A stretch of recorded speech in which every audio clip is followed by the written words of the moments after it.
In this lecture, we're going to continue on with complex numbers, and we're going to have a look at polar form. Okay, so we've seen Cartesian form, where we've got a complex number in this form. Okay, so x plus yj, for example. We're now going to have a look at polar form. Now, polar form is sometimes known as argument and modulus form, and these two aspects, this modulus and argument, are two things that we need to find after drawing a complex number on a particular diagram.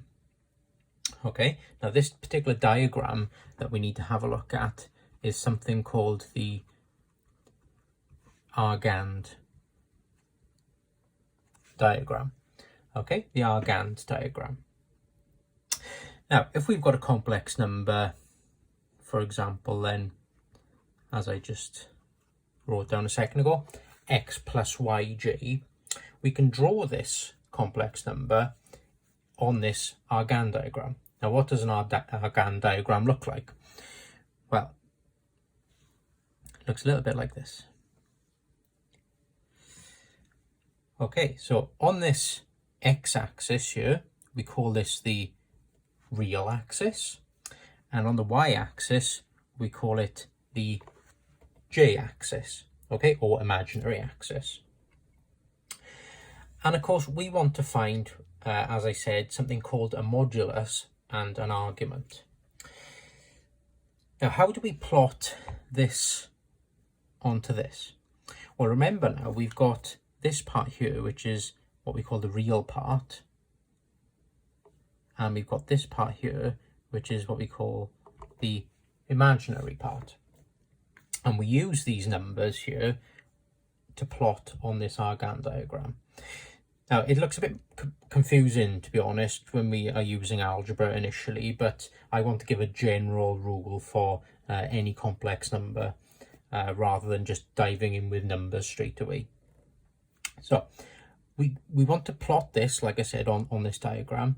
So what we do is we go across x, okay, so we go across x, and we go up y. And our complex number then is here, okay? So, you know, if you wanted to write it as coordinates, you'd write it x and y, yes? X cross and y up. So we'll see that it's a bit easier when you go into this with numbers, but if you had, for example, then 2 plus 3j, you will go across 2 and up 3. Okay, so our complex number then is where this dot is. Now, what we do is we draw a line from this dot back to the origin. Okay, so back to the middle. And if you notice then, what we end up with is a nice right angle triangle. Okay, so there's actually a fair bit of trigonometry in complex numbers, okay, particularly when looking at the Cartesian to polar form transfer. Right, so where does this modulus and argument that I keep talking about come from? Well, looking at this complex number that's been drawn on the Argand diagram, the modulus is this, okay, so it's the line here, the length of this line, and the argument is this angle here, okay, so it's always the angle from the positive real axis. So the modulus then, like I said, R is what we call the modulus, and it's denoted by R generally, or if you've got a complex number and we call it Z, then you've probably seen this before. You can say modulus is like this with the bars on either side. Okay, but generally when we're looking at complex numbers and polar form, you'll see that we use R.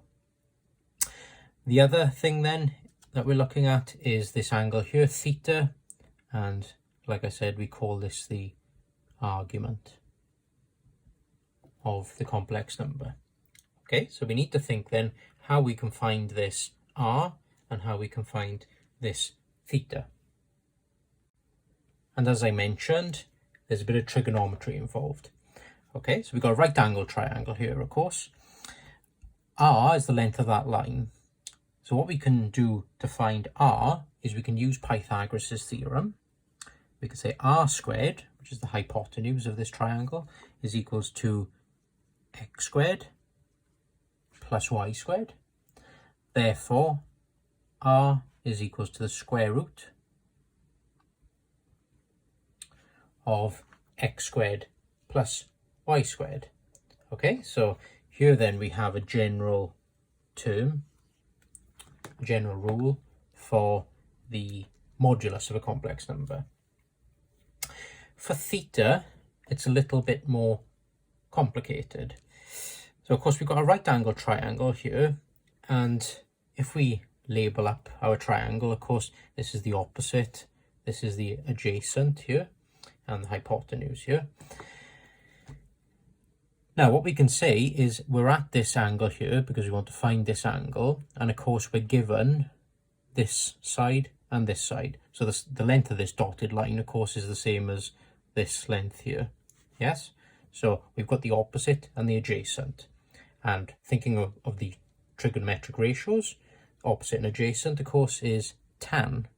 So we can say tan of theta is equals to the opposite, which is y, over the adjacent, which is x. Therefore then, theta is equals to tan to the minus 1 of y over x. Okay, so these are two general rules then for finding the modulus and the argument. Okay, so there's the modulus and there's the argument. And we'll see that these are a little bit easier when we've got numbers involved. And we'll also see in a second then how they are used in terms of polar form. Okay, because so far all I've said about polar form is that we need to find what the modulus and the argument is. Okay, we'll see where they actually come up in polar form further down the line. Okay, so let's have a look at a more practical example then with numbers in. So it always looks a bit easier when you've got numbers. We're asked to find the modulus and argument of 7 plus 24j. Okay, so we've got this Cartesian form complex number here. We want to find the modulus and the argument of 7 plus 24j. Right, so let's draw our Argand diagram first. It's always the first thing to do.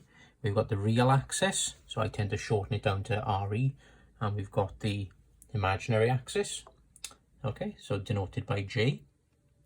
Now, the real part of this complex number, of course, is 7, so we're going to go across 7, and the imaginary part is 24j, so we're going to go up 24 on the J axis.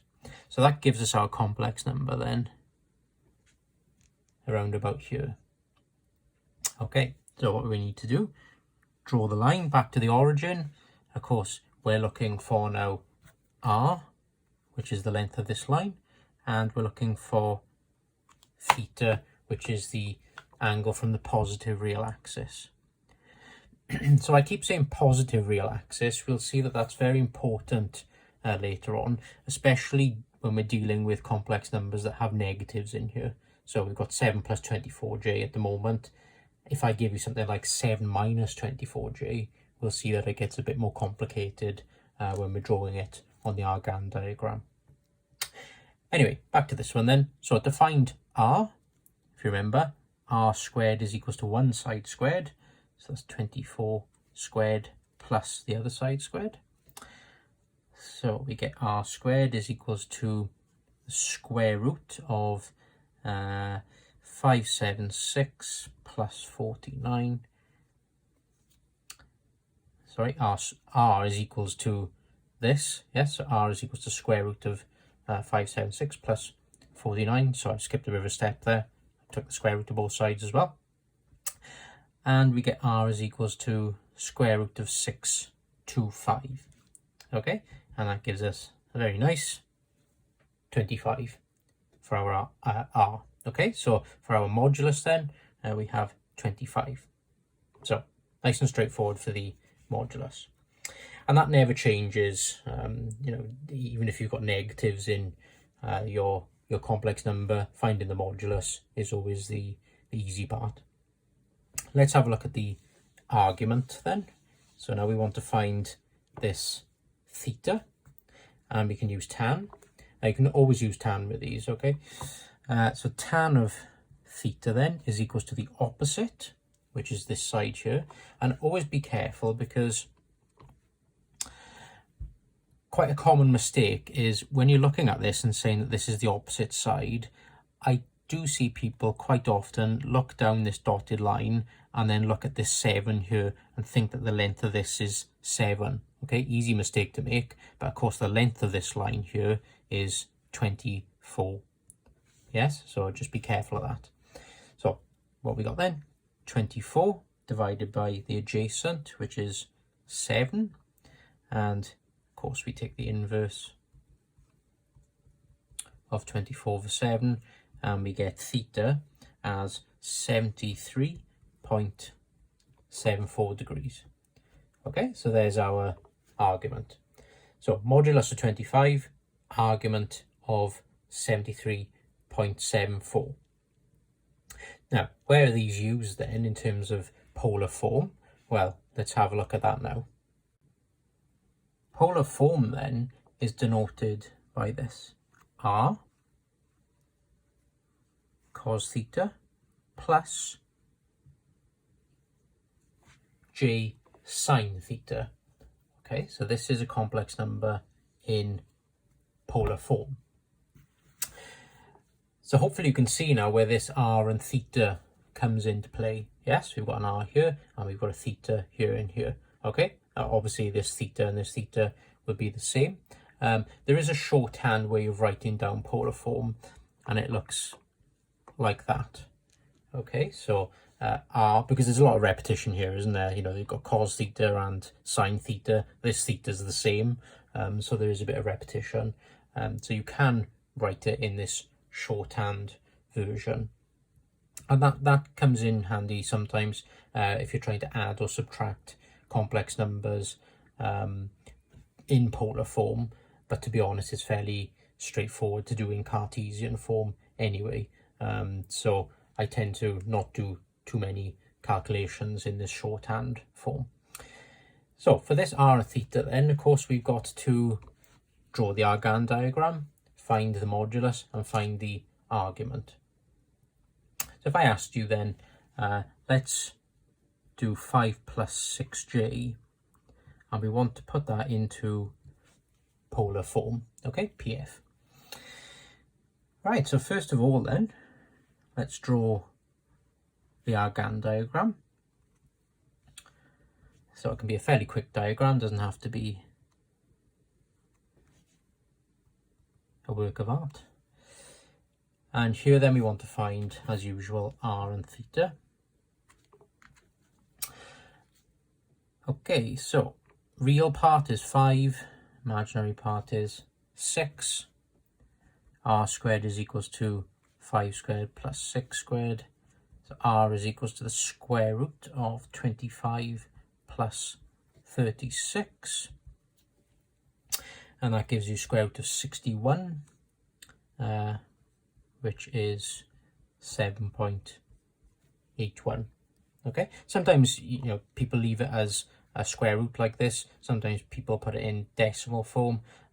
Doesn't matter too much really. I suppose if you leave it in this form with a square root, it can make some of your answers a bit more accurate when we start looking at De Moivre's theorem further down the line. But I'm happy in terms of marking exam papers, for example. I'm happy if you use either of these. Okay, so that's r. Now if we quickly find theta, so tan theta is equals to the opposite, so that's 6 over the adjacent take the inverse, of course, of 6/5. And we get theta as 50.19 degrees. Okay, so we found r then as 7.81, and we found theta as 50.19. Now, of course, going back to our polar form then, because we wanted to convert this into polar form, of course, we know that it's r cos theta plus j sine theta. So all we need to do now is substitute our r value and our theta value into this form. Okay, so we get 7.81 cos of 50.19 plus j sine 50.19. So I've got to squeeze that in a little bit there, sorry, but we've got 7.81 cos 50.19 plus j sine 50.19. Let's convert another complex number into polar form. So we've got -2 plus 5j. So slightly different now because we've got a negative, haven't we? We've got a negative involved. So as usual then, we've got the real axis and we've got the j-axis. So slightly different. We've got -2 as our real part now, so we're over here. Yes, we're going negative on the x-axis.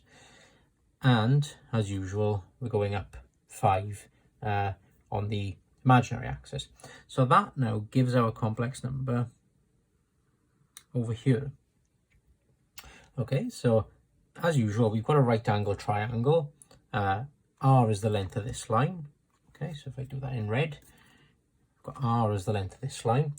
Now remember I was saying earlier that it's very important that theta is always the angle from the positive real axis. Okay, now what people will mistakenly do is they will have this as theta here. Okay, unfortunately, that's not the case. Okay, theta is always from the positive real axis. So theta is actually this angle here. Okay, so we do actually need to find this angle here. The easiest way of doing this, of course, find this angle in this right angle triangle, take it away from 180. Okay, so if we take that away from 180, we'll have this theta angle. Let's work out r first then. So r is always nice and easy. So we've got r squared is equals to -2 squared. Now with these, of course, because we're dealing with lengths now, we don't really need to use this minus. Okay, so the length of this line is 2. Of course, you're squaring it anyway in this case, so it doesn't make so much difference. But we're dealing with lengths, so we can just say that this is equals to 2 squared plus 5 squared. Okay, so we get r then is equals to √29, and that gives 5.39 for our modulus. Okay, so length of that line then is 5.39.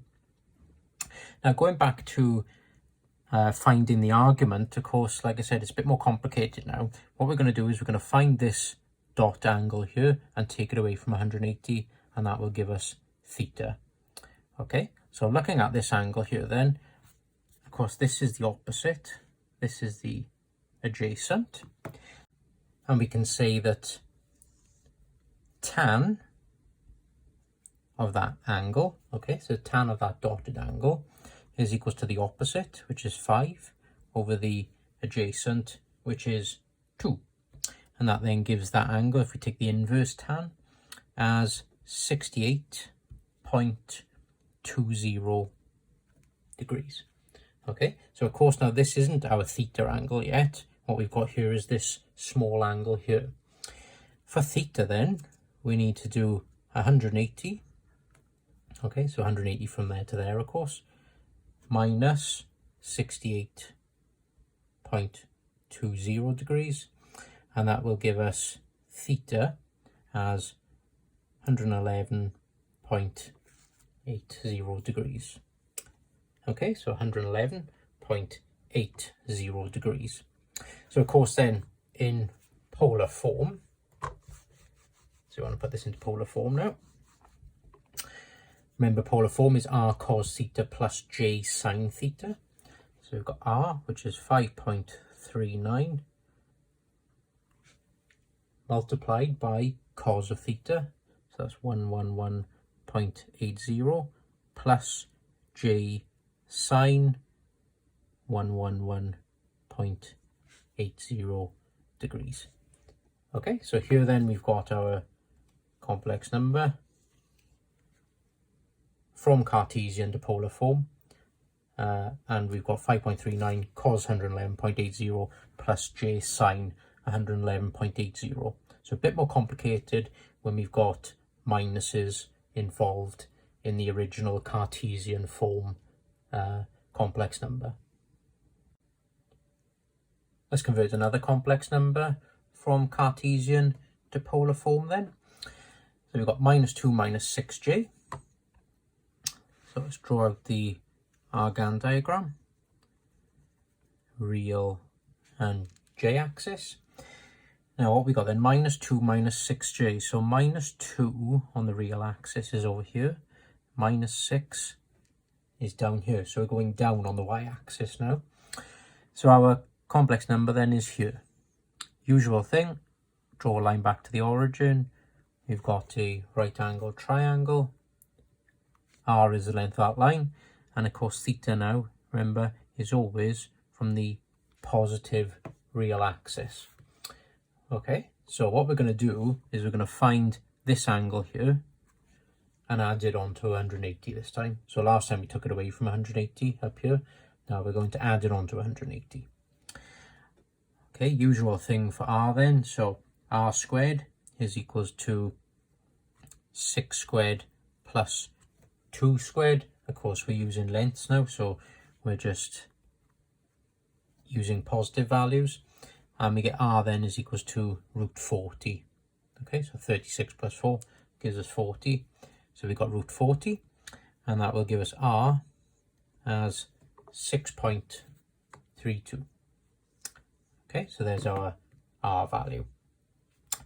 Now for theta, of course, we're doing tan of that dot angle, and this is equals to the opposite. So the opposite is the length of this line, which is 6, over the adjacent, which is 2. If we take the inverse, we get this dot angle as 71.57 degrees. Therefore then, theta is equals to 180 degrees plus 71.57 degrees. Okay, and that will give us theta as 251.57 degrees. All right, so there's our argument. Therefore then, if we now put this into polar form, we've got r, which is 6.32 cos of theta, so that's 251.57 degrees, plus j sine 251.57 degrees. Okay, so there's our complex number then in polar form. Let's do one more then, 5 minus 2j in polar form. So we'll see now that we will have been in every quadrant of this Argand diagram. So what we got then, 5 is the real part, minus 2 for the imaginary part. So now we're down here. Okay, so we've been in all quadrants now. Final one, we're down in the bottom right. Okay, so we've got a right angle triangle as usual, and we want to have r here, and theta then is going to be all the way around from the positive real axis. Okay, so let's find this dot angle here first in order to find theta. First of all, of course, let's work out r, because that's the easiest. So we've got r squared is equals to 5 squared plus 2 squared, and that will give r as the square root of 29, which then gives us 5.39. Okay, so that's the easiest one. So you've got r as 5.39. Now to find theta then, well, we've got to find that dot angle first. So tan of that angle is equals to the opposite, which is this length here. So that's going to be 2 over the adjacent, which is 5. Take inverse tan, and we get that angle as 21.80 degrees. And of course, in order to work out theta now, we need to take this angle away from 360. Okay, so 360 all the way around. We're just taking this slice of 21.80 degrees out of 360. Okay, so theta then is 360 minus 21.80, and that gives us theta as 338.20. Right, so there's our argument value of theta. Right, let's put this again then into polar form. And what do we get? So r is 5.39, so we got 5.39 cos of theta, so that's 338.20 plus j sine 338.20. Okay, so there then is our complex number in polar form. So we've looked now at polar form in each of the 4 quadrants on that Argan diagram. Okay, so nothing I can catch up with here. It's going to be in one of those 4 quadrants. Generally though, when you're in here, of course, you're taking away from 180. Here you're adding on to 180. And here you're taking this dot value away from 360. Okay, so going back to trigonometry, and particularly solution of trigonometric equations, it's very similar to that cast diagram that we did in that topic. Okay. Now, how would we convert then back to Cartesian form? So we've gone from Cartesian form to polar form, and we know that how we do that is we draw out the Argand diagram. How do we go the other way around? So how do we go from polar form to Cartesian form? Now it's a bit easier, thankfully. All we need to do is we have to multiply this back out. Okay, so we do 5.39 multiplied by this, and 5.39 multiplied by this. Now, of course, because we've rounded down some of these values here, you might not get the exact complex number that we had initially. So it might not be dead on 5 minus 2j, but it will be very, very close.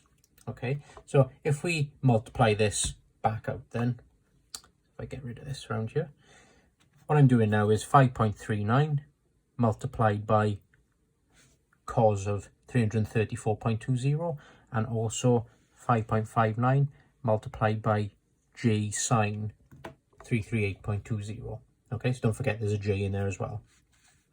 So if we get the calculator out then, and we do 5.39 multiplied by cos of 338.20, what do we get? There you go. So we get 5.0045 and so on. Okay, so remember I said it might not be exactly 5 because we've rounded down these values here. Okay, but it's close enough. So to 1 decimal place we can say, or even to 2 decimal places, we can say that's 5. Okay, and 5.39 multiplied by this. Okay, so if we do multiply by sine of 338.20, to 0, we get minus 2.0016 and so on.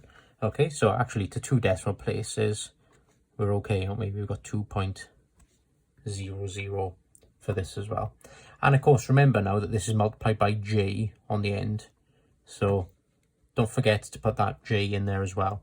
Okay, remember a complex number in Cartesian form is going to have a real and an imaginary part. So we need to have that j in there as well. Okay, so slightly easier to multiply, to convert, sorry, back to Cartesian form. That's all we need to do. Multiply this by this and multiply this by this.